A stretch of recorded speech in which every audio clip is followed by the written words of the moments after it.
You know, the container of water that you drink from actually changes the water inside of it.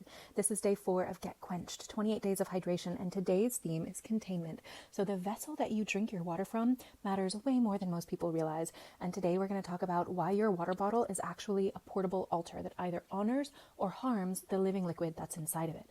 So water is a living liquid crystal, especially when it's structured. It's not just H2O molecules floating around randomly. It's H3O2, a highly structured, coherent, responsive substance that absorbs information from everything in its environment, including the material of the container that it's stored in.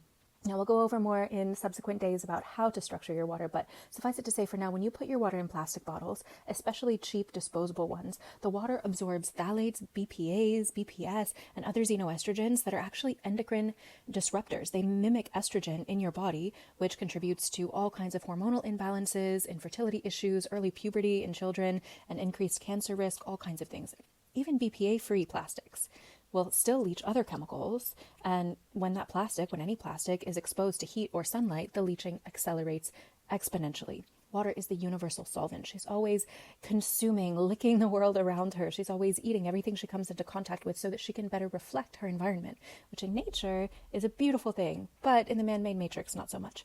Metallic bottles are problematic too if they're made from cheap alloys that can leach aluminum or other heavy metals, or if they have interior linings that contain plastics or resins. Now, stainless steel can work if it's vibrationally upgraded. For example, the Quantum bottle or the Analemma bottle that are available at waterislife.shop in the vessels section. But generally, stainless does not enhance water in any way. It's neutral at best, but because it's a ferroelectric metal, it actually robs charged structured water of its dipolar magnetism, effectively downgrading whatever energetic alchemy that you've done before you poured it into that stainless.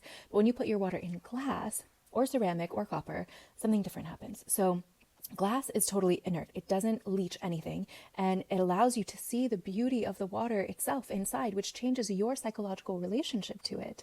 So even better if it's blue glass, which I love, Myron glass, which blocks out all but a specific few healing frequencies, keeps your water fresh forever, or Flasca glass at waterislife.shop, because with Flasca glass, the silica is structured with a crystalline lattice, so it then structures the water inside of the bottle. Definitely some of my favorites.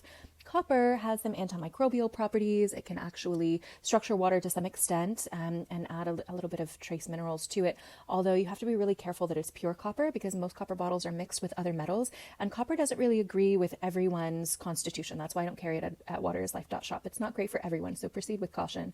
Ceramic made from natural clays can infuse really beneficial minerals and keep the water naturally cool.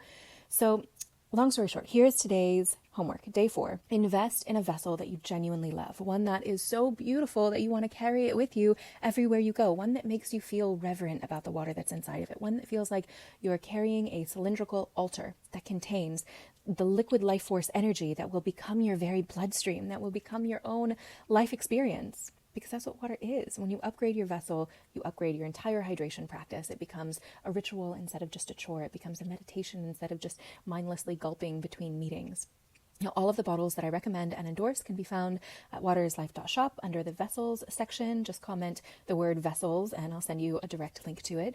Or you can comment hydration workbook for the 28-day journal paperback guide to these 28 days of hydration, or comment Quenched to get the daily emails so that you never miss a day of this challenge. Just invite me into your inbox instead of worrying if the algorithm is going to send one of these to you, and comment liquid crystal if you want to join the free live masterclass that I'm hosting soon on water's crystalline intelligence. All the details are in the caption. I'll see you tomorrow, and until then, be well and be water, my friend.